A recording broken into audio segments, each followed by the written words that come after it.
বেতবুনিয়া মইনুল উলুম রেজবিয়া মাদ্রাসার দোয়া মাহফিল।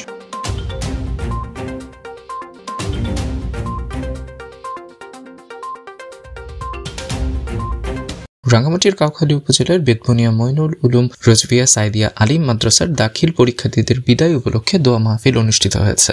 বুধবার সকালে মাদ্রাসায় আয়োজিত অনুষ্ঠানে মাদ্রাসা সুপার হাফেজ মাওলানা শফিকুল ইসলাম শিকদারের সভাপতিত্বে প্রধান অতিথি ছিলেন উপজেলা কৃষক দলের সভাপতি শকত হোসেন। প্রধান আলোচক ছিলেন বাংলাদেশ গৌসিয়া আজিজিয়া যুব সংঘের সভাপতি আবু সালেহ মোহাম্মদ গোলাম কাদের। বিশেষ অতিথি ছিলেন সাংবাদিক ওমর ফারুক, উপজেলা যুব দলের সভাপতি মইনুল করিম জীবন, উপজেলা শ্রমিক দলের সহসভাপতি মোহাম্মদ শফি, বেতবুনিয়া ইউনিয়ন বিএনপির সাধারণ সম্পাদক জয়নুল আবেদিন, ইউনিয়ন বিএনপির সদস্য জাহাঙ্গীর আলম, উপজেলা কৃষক দলের সহসভাপতি সেলিম রেজা, বেতবুনিয়া ইউনিয়ন জাসাসের সাধারণ সম্পাদক আবুল কালাম আবু। এ সময় মাদ্রাসার শিক্ষক মাওলানা মুনির হোসেন গিয়াসউদ্দিন ও মোর্শেদ আলম, ছাত্রনেতা মোহাম্মদ হৃদয়, যুব নেতা মোসাদ্দেক হোসেন দেলু ও আলী হায়দার, কৃষক দল নেতা রফিকুল ইসলাম সহ মাদ্রাসার শিক্ষক শিক্ষার্থীরা পাশাপাশি স্থানীয় গণ্যমান্য ব্যক্তিবর্গ উপস্থিত ছিলেন। আলোচনা সভা শেষে দোয়া মাহফিল অনুষ্ঠিত হয়। Test report CST TV।